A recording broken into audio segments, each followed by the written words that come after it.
Halo, assalamualaikum. Semangat pagi. Pagi ini mau ke gedung MPR. Mau ngomongin tentang mitos generasi strawberry ya. Ditemenin bersama Rafif Andika. Mataharinya juga baru mau terbit, saudara-saudara. Mari kita meluncur ke Jakarta. Seperti biasa, sebagai apapun perempatan terlama di dunia tetap menunjukkan jati dirinya ya sebagai lampu merah paling lama. Aduh, oh ini angkot dulu asalnya 05 jadi 08 nih. Legend.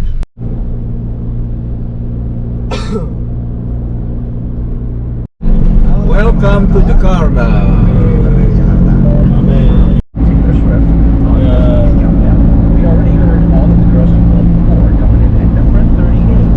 Udah lama nggak lihat bangunan-bangunan ini ya, yang biasa kita lihat cuman di berita. Sekarang di Gedung Belantara ini. Gedung Belantara. Ya di Bandung sih nggak ada ya gedung-gedung pencakar langit gini. Pencakar langit. Kenapa ini namain pencakar langit? Kilometers. Take the exit on the left.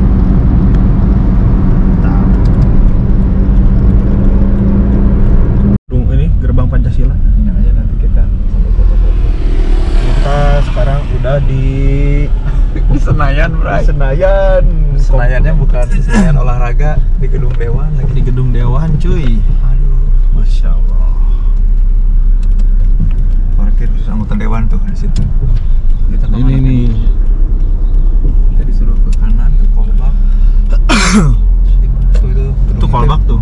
Tuh gedung yang ada di. Nih, selama ini ada di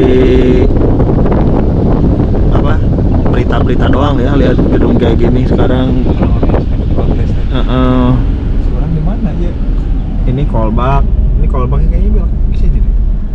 Kolbak di sini. Belok kiri tuh. Kan barat. Ya. Coba. Weh, ini jadi ternyata kalau apa udah terpilih menjadi wakil rakyat, kita kerjanya di sini. Gitu kan?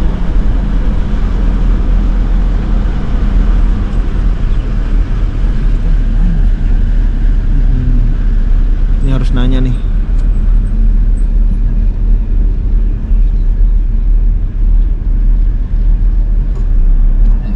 Ke depan ini aja dulu gitu.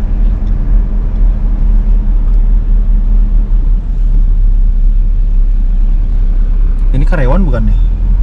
Kayaknya Bukan. kira khusus anggota Dewan. Bray, jaga kia, Bray. Kok ini mati sih? Dia emang mati. Tapi ini yang rekam kan? Heeh.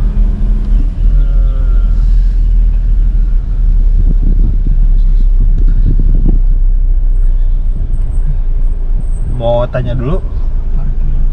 Oh, itu acara itu. Itu gedungnya nih apa batik ya? Ornamen batik. Ah, kita tanya. Kita lagi ada di gedung MPR, DPR, lagi diundang sama PKS buat ngomongin soal keluarga.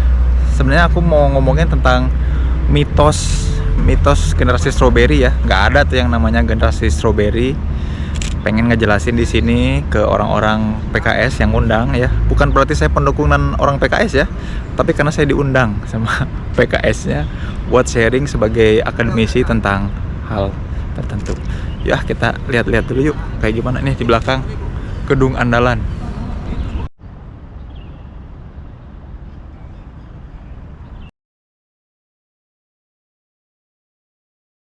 Generasi X, Y, Z itu kan kata-kata para peneliti, para ahli. Generasi milenial, bahkan yang terbaru ini mitos, namanya generasi strawberry, ngasih label dan stigma ke anak muda, generasi baru, bahwa anak muda itu generasi strawberry yang indah tapi melempem di dalamnya. Faktanya kalau Bapak Ibu berkenan buat cek literatur review, data-data penelitian, nggak ada yang membuktikan fakta bahwa generasi kita tuh strawberry. Narasi, balik lagi, bayangin, narasi. Nah, makanya saya langsung mengkritik perspektif kita tentang pemuda. Pemuda itu suka dilihat sebelah mata, bahkan oleh para peneliti dan pakar. Ini disertasi saya soalnya Bapak Ibu sekalian ya. Alhamdulillah baru selesai sharing di sini nih, Gedung Nusantara 5, sharing tentang mitos soal generasi strawberry ya teman-teman. Jadi nggak ada tuh yang namanya generasi strawberry ya, yang nuduh bahwa generasi muda zaman now itu lembek dan tidak bermental, nggak gitu. Jadi kalau teman-teman buka dan cari literasi tentang generasi strawberry, sebenarnya itu hanya label yang dikasih tanpa ada faktanya. Faktanya enggak kok. Kalau orang zaman dulu ada sosial media, orang zaman dulu pun kayaknya punya label yang sama, dijuluki generasi strawberry. Faktanya enggak gitu. Goodbye Jakarta. Goodbye. Nggak ada yang tuh dapat. Ada pancoran. Terima kasih Gedung MPR. Semoga ada parpol Sintesa ya. Siapa yang nelpon ya? Main nelpon aja. Halo guys, sekarang kita mau makan di makanan favorit kita selama perjalanan dinas. Mari kita makan burung malon, Nah, guys. burung malon. Oh berarti kan di Bandung asal di sini ada ya? Gak bisa dijelaskan. Sini.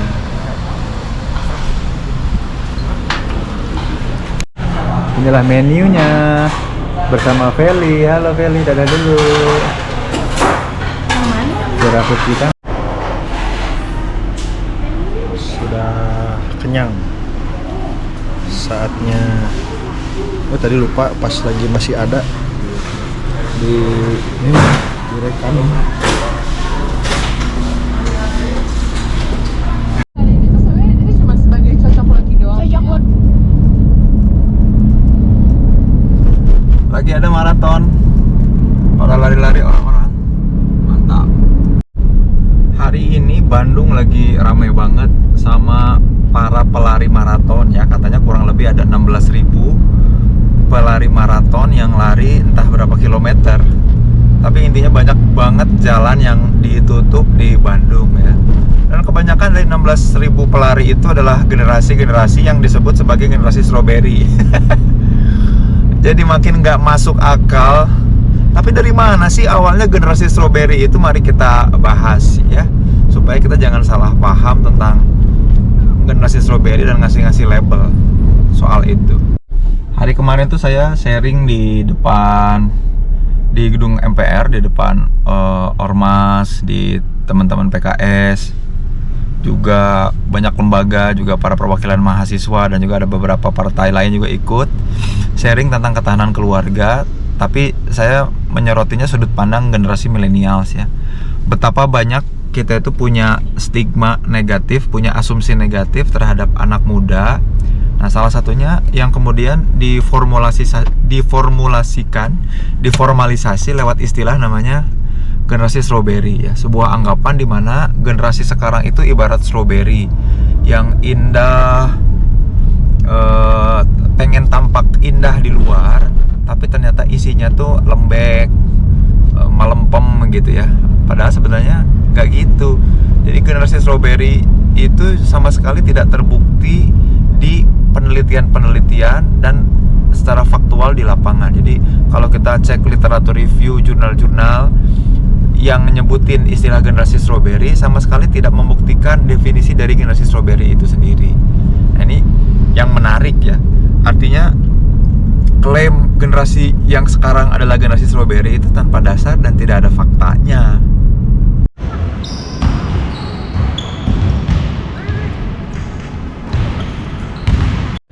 Terus dari mana asalnya istilah generasi strawberry? Nah, nanti dibahas ya. Tapi mau basket dulu, oke? Nah, jadi ceritanya tuh katanya ada seorang profesor yang membuat buku, yang buku itu kemudian didapat dari juga tokoh lain di Korea Selatan yang entah meneliti, tapi saya nggak nemu penelitiannya, ataupun kalaupun ada, memang stigmanya sudah digunakan. Jadi stigma atau anggapan generasi strawberry itu sudah muncul sebagai satu istilah yang sebetulnya tidak pernah terbukti bahwa karakteristik itu memang ada dan mengakar pada generasi muda Indonesia ataupun global secara umumnya. Makanya ini juga jadi satu keheranan ya. Contohnya gini, memang betul faktanya adalah anak muda zaman sekarang itu secara persentase di populasi lebih banyak yang dilaporkan mengalami gangguan mental ya, kayak depresi, stres itu lebih tinggi. Nah, tapi hati-hati cara membaca datanya. Jadi memang contoh ya. Katanya orang-orang zaman dulu itu dari 100% populasi, paling hanya 6% yang kemudian diklaim mengalami gangguan mental. Jadi dari 100 orang cuma 6 lah. Jadi dari tiap 100 orang cuma 6 yang punya gangguan mental, katanya gitu. Tapi anak zaman sekarang dari 100 orang itu naik, katanya nggak 6 lagi. Tapi dari 100 orang tuh ada 8 katanya yang ada kemungkinan punya gangguan mental, katanya gitu. Nah, apakah artinya anak-anak sekarang lebih lemah, lebih cenderung punya gangguan mental? Ya jawabannya enggak, bukan gitu cara baca datanya. Tapi cara baca datanya adalah jangan-jangan anak-anak zaman sekarang itu justru lebih peka terhadap kesehatan mental, lebih aware terhadap kesehatan mental daripada orang-orang di zaman dulu gitu. Nah, kepekaan itu sebagai satu hal yang positif mestinya, bukan sebagai satu hal yang negatif. Jadi klaim bahwa generasi sekarang adalah generasi yang lemah, lembek, cuman mentingin cangkangnya atau luarnya aja juga harus dipertanyakan.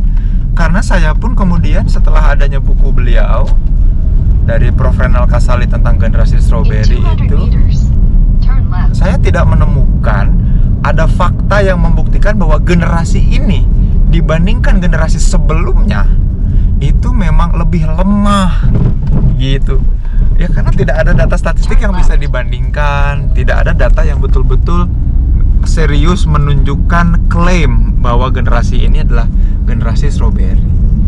Mudah-mudahan ini jadi, saya khawatirnya gini ya, mudah-mudahan sharing saya ini justru malah jadi penguat dan penyemangat, ngasih optimisme kepada anak-anak muda. Jangan mau dilabeli, dikasih stigma sebagai generasi yang lemah. Akhirnya seringkali ada orang-orang yang kena yang namanya self-fulfilling prophecy, melakukan pembenaran, tuh kan bener ya, yaudahlah kita nggak usah berusaha lebih keras lagi. Orang ternyata aku memang generasinya gini, memang aku berada pada generasi yang memang seperti ini, kan nggak gitu.